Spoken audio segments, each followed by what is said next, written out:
Tell me about you guys. Who are you? What does your company do? I'm Sabina Gault, and I'm the CEO of Konnect Agency. I'm Christina MacKinnon. I'm the recruitment manager. Konnect is a full-service PR agency. We do marketing, content creation.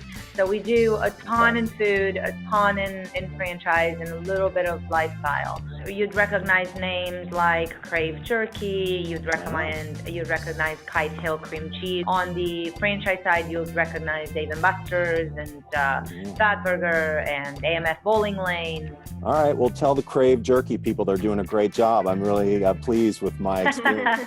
I love it. Sabina, we had a chance to meet in Portland, Oregon during your EO forum retreat.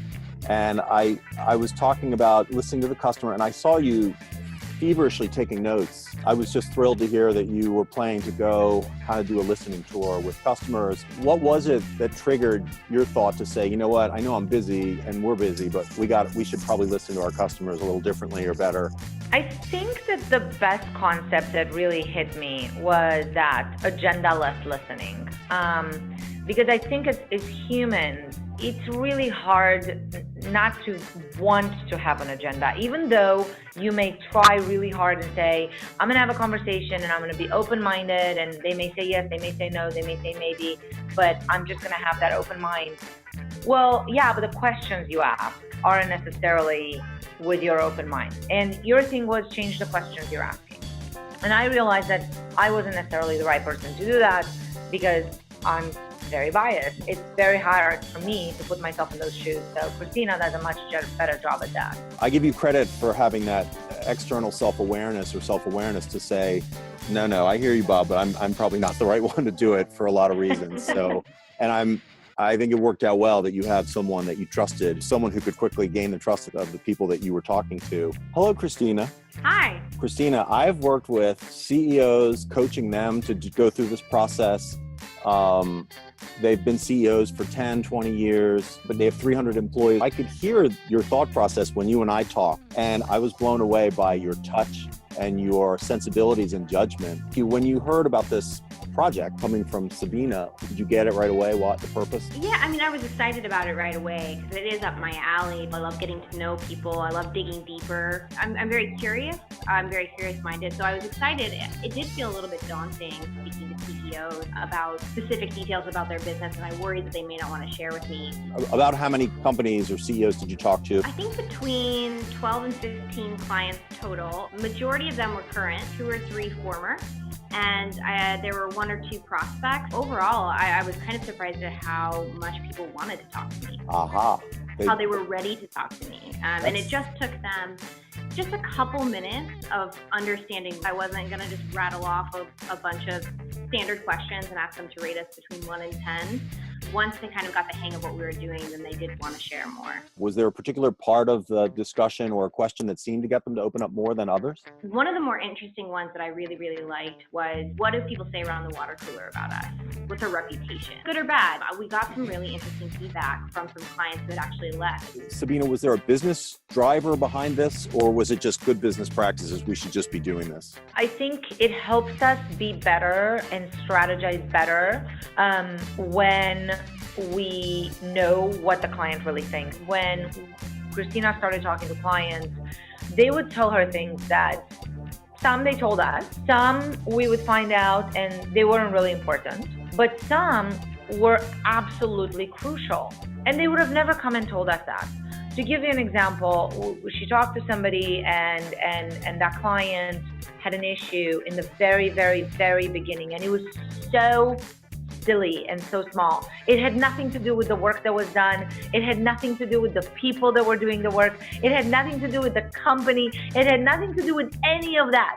It was literally something so out of this world, like, oh, well, so-and-so when we were in the negotiation process said this. It had nothing to do even with the business, like absolutely nothing. And it was something that really bothers that client.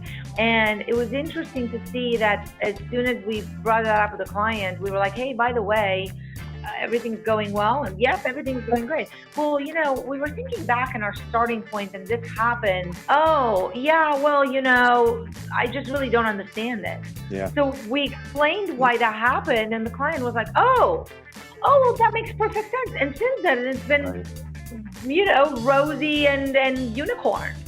But but that client would have never come to me and told me that, ever. Right. So you had to ask. I would have never known, and that client by now may have been gone.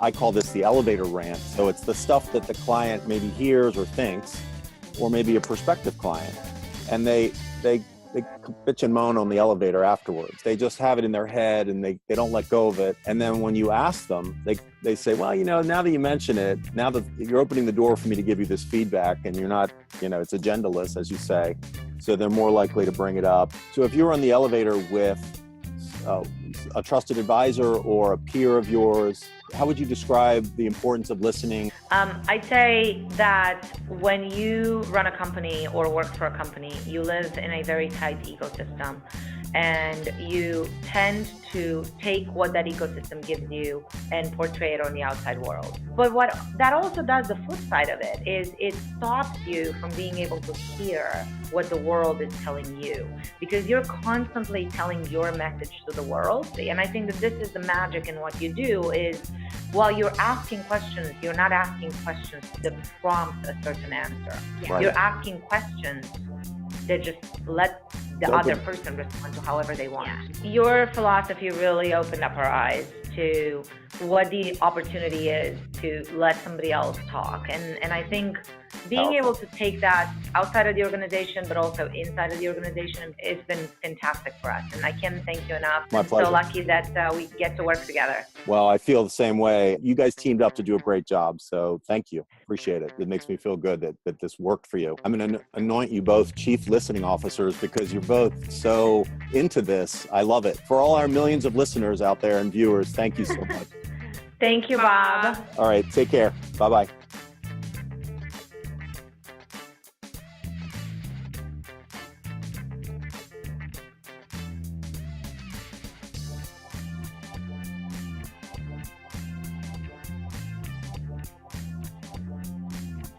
Is it okay if I give you some feedback?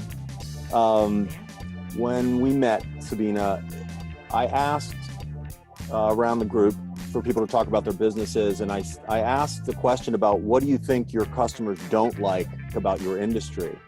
And I've worked with a lot of PR firms. I've had successful relationships over the long term, and I've had to part ways with some. I think you nailed what it is that PR firms sometimes wrestle with because they don't listen. So I wanted to compliment you on that.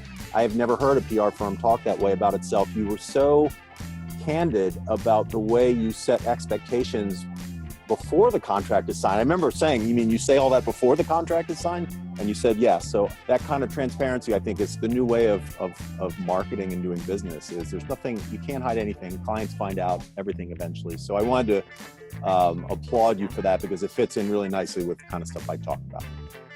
Thank you.